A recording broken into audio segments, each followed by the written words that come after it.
Morning, my family showed up at my front door with luggage. I was in the middle of signing a lease extension on my penthouse. Not metaphorically, literally. My property manager, a quiet man named Howard who always smelled faintly of coffee and printer ink, was sitting across from me at my dining table with a pen in his hand when my doorbell rang.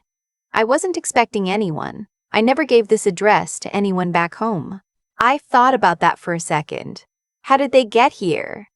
And then I buzzed them up anyway, because some part of me, the part that never fully healed, still wanted to believe they'd changed. They hadn't. But I'm getting ahead of myself. My name is Kendall. I'm 31 years old. I own a residential interior design firm in Denver, and I have a 2-bedroom penthouse on the 16th floor of a building I genuinely love. I have a rescue cat named Biscuit, a standing Sunday brunch reservation at a place 3 blocks away, and a savings account that would make my 22-year-old self cry with relief. None of that happened because my family helped me. It happened because my family left me no choice. When I was 22, I graduated with a degree in architecture from a state school I'd gotten into on a partial scholarship. My parents had agreed, verbally, because nothing in my family was ever in writing, to cover the rest of my tuition. Room and board I handled myself. I waitressed 30 hours a week during the semester and 40 in the summers. I didn't ask for much. I asked for one thing, the tuition gap. They paid it for 2 years. Junior year, they stopped without telling me. I found out when my university sent a hold notice to my student email. I called my mother first. She said she'd talk to my father. I called my father. He said they'd had some unexpected expenses. When I asked what kind, he said it wasn't my concern. When I asked how I was supposed to pay $11,000 in back tuition before the semester deadline, he said I was a smart girl and I'd figure it out. My older brother, Colton, had taken out a personal loan 2 months earlier. $40,000, my parents co-signed. The loan was to cover his 3rd attempt at starting a business, this time a custom car detailing shop that lasted about 6 weeks before he lost interest. My parents never mentioned it. I found out 2 years later, from an aunt who didn't realize I didn't know. I figured it out like my father said. I took out a private loan at a brutal interest rate because I had no credit history and no cosigner, deferred 1 semester, picked up a 2nd job, and graduated 11 months late with $27,000 in private debt on top of federal loans. My parents did not come to my graduation. Colton had a minor fender bender that weekend. My mother said they couldn't leave him. He was 26. He drove himself to the body shop and was back home by noon. I found this out later, also from my aunt.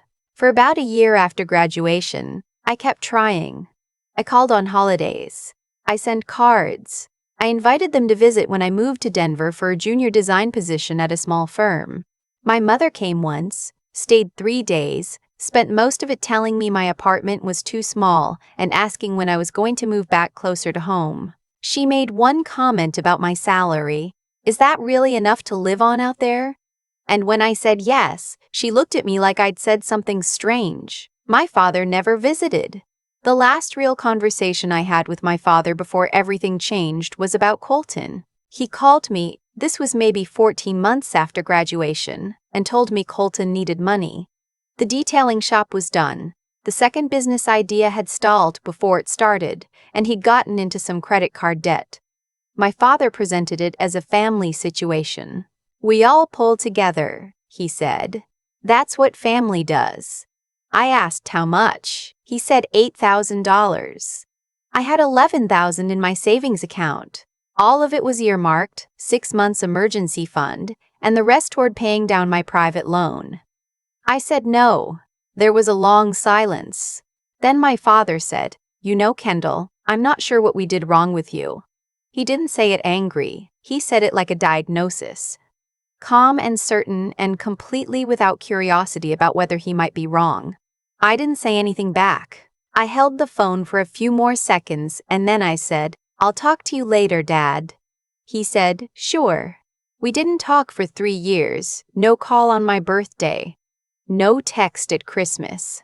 My mother sent one email, 5 months in, that said, Hope you're doing okay. That was it. One sentence. I wrote back 2 paragraphs. She never responded. I have no idea if she read it. 3 years is a strange amount of time. It's long enough that you stop flinching when you see their area code. Long enough that you stop building a life that doesn't have a space shaped like them in it. But it's also not so long that you forget what it felt like before, when you still believed it was going to get better. During those 3 years, I worked. I moved from junior designer to mid-level to senior in about 18 months, which my boss said was unusually fast. I don't think it was talent alone. I think it was the specific hunger that comes from knowing no one is catching you if you fall. I billed 60, sometimes 70 hours a week. I studied for and passed my NCIDQ certification on the first attempt. I took on freelance projects on weekends. I saved aggressively. I lived in that too-small apartment for 2 full years after I could afford better, putting the difference into a brokerage account. At 28, I left the firm and started my own. 2 clients in the first month, 6 by month 4. By the end of year 1, I had a waiting list. By the time I was 30, I was clearing just over $280,000 a year between the business and a few investment properties I'd bought with a partner, a woman named Helena who'd been my mentor at the firm and who had the best eye for undervalued real estate I'd ever seen. We bought a duplex, renovated it, rented both units, then a small commercial space near a developing neighborhood. The income was modest but consistent, and it compounded. The penthouse came at 31. A unit opened up in a building I'd done design work for, and Howard called me before it hit the market. I signed within a week. 3 weeks after I moved in, my family rang my doorbell with luggage. My mother came in first. She looked the same, and also older in the specific way parents do when you haven't seen them in years. Not dramatically aged, just settled into themselves differently. She hugged me. It felt like hugging someone you used to know well. I let it happen. My father came in behind her, pulling a rolling suitcase. He looked around the entryway, the 12-foot ceilings, the herringbone hardwood, the view of the mountains through the floor-to-ceiling windows in the living room. And something moved across his face that I didn't have a name for. Not quite pride, not quite surprise, something in between, with an edge to it. He said, "Nice place." I said, "Thank you." Colton wasn't with them. That was the first thing I noticed. No one mentioned it. Howard had already packed up his paperwork and quietly let himself out.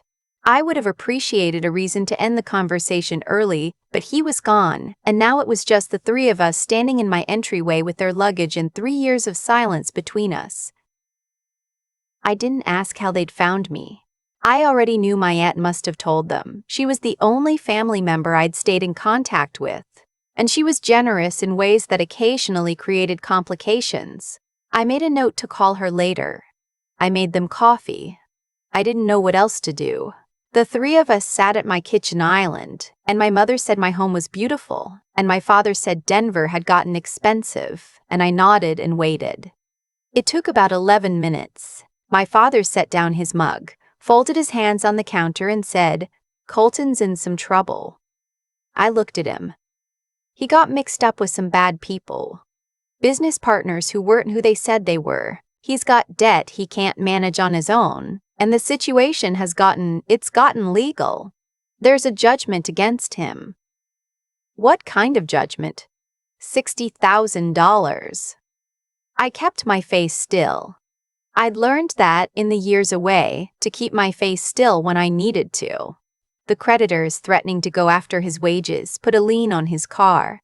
"Your mother and I don't have liquid assets right now. We have the house, but we aren't willing to put the house up." My father paused. "You're in a position to help." There it was. I said, "I'm sorry to hear Colton is dealing with that." My mother said, "Kendall, I mean it," I said. "Genuinely. That sounds like a stressful situation." My father said, "So you'll help?" Not a question. I said, "Dad, you didn't call me for 3 years." The kitchen got very quiet. "You didn't call me on my birthday. You didn't call me when I opened my business. You weren't there for 3 years, and the last thing you said to me was that you didn't know what you'd done wrong with me." I kept my voice level. "And now you're here with your suitcase, and I'm supposed to write a $60,000 check because Colton made bad decisions, again."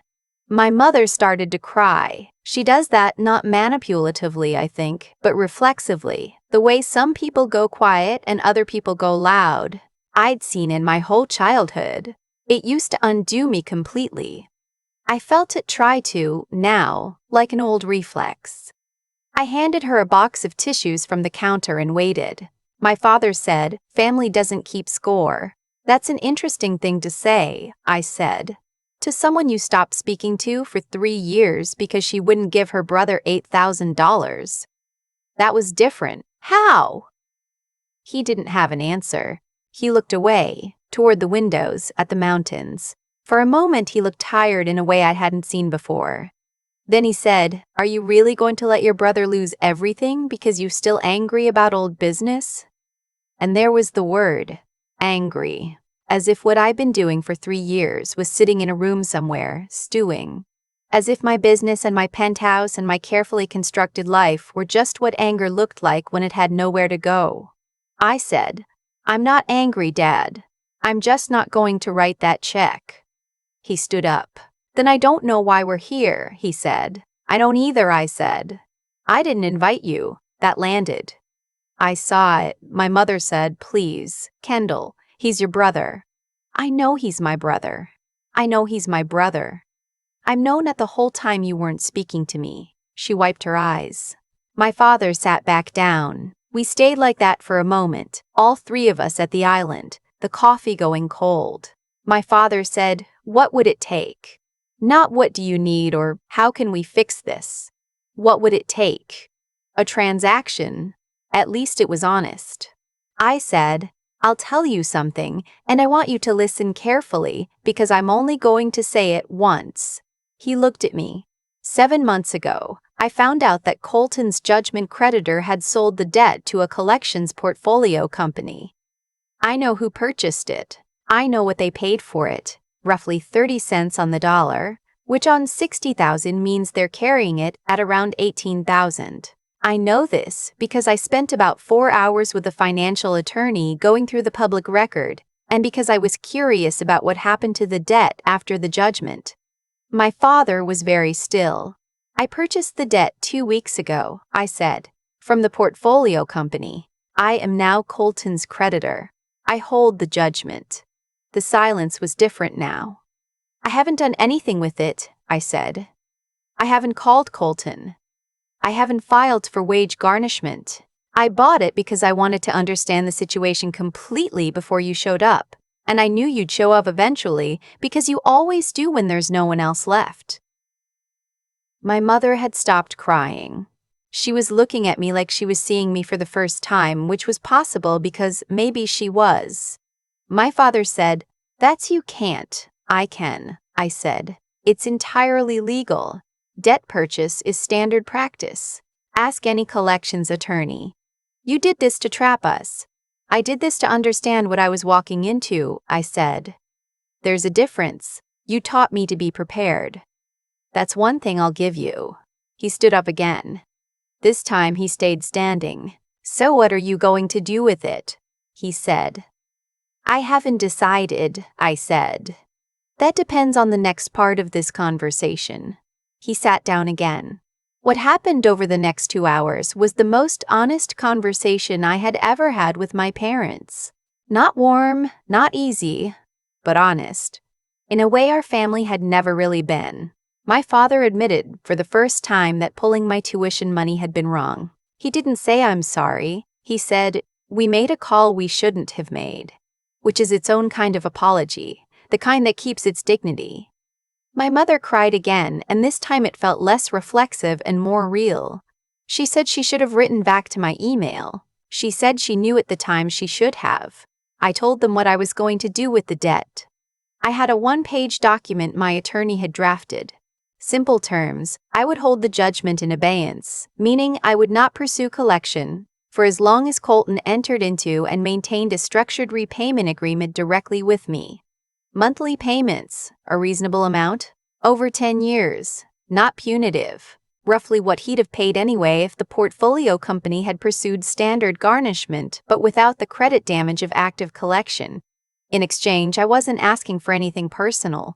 No apologies on a schedule. No mandatory family dinners. Just acknowledgement in writing that this arrangement existed and that I had the right to enforce it if he defaulted. My father read it twice. He said, "This protects him."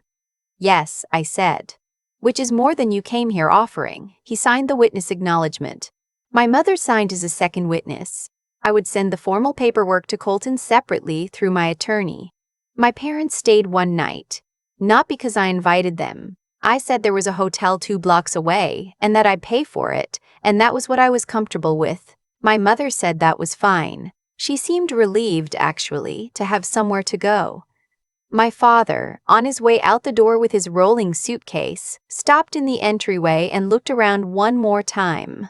At the ceilings, the floors, the framed prints on the wall that I'd chosen myself and paid for myself. He said, "You did all this on your own."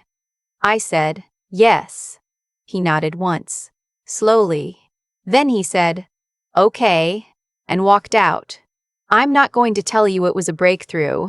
I'm not going to tell you we had a tearful reconciliation over hotel breakfast the next morning, because we didn't. My mother texted to say they were heading to the airport early, and I texted back safe travels, and that was it. What I will tell you is that something shifted, not repaired, not healed, shifted, like furniture in a room that's been rearranged.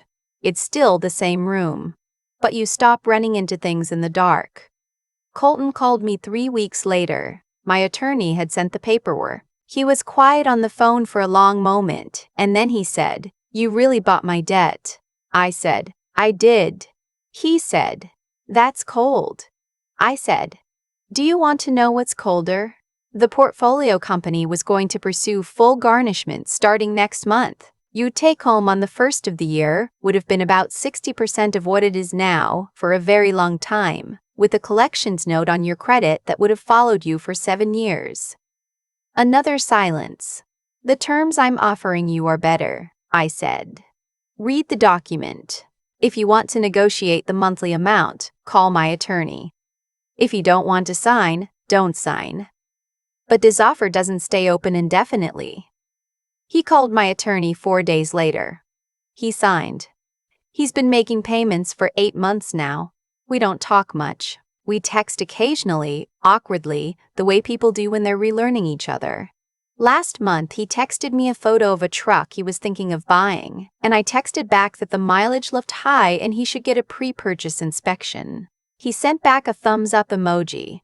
That's where we are. It's not a Hallmark movie. It's real life, which is messier and slower and sometimes better in the end because it's actually true.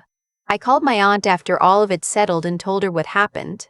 She laughed for about 30 seconds straight, not meanly, just with the energy of someone who'd seen this coming from a long way off. She said, "Your grandfather would have loved you." I said, "I know." She said, "You got his brain.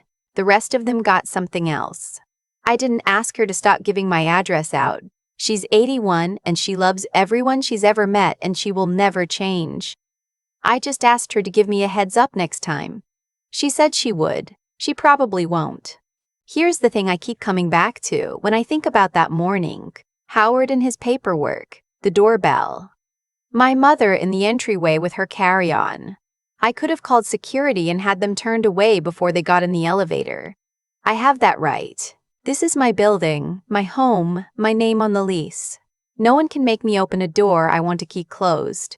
I didn't, because I'd already decided, months before they showed up, while I was sitting in my attorney's office going through public records, that if they came, I was going to be ready. Not angry, not desperate to be seen, just ready, with every document filed and every fact confirmed and every option understood. Because here's what my family never understood about me. Through all of it, the tuition money, the silence, the phone calls I stopped making.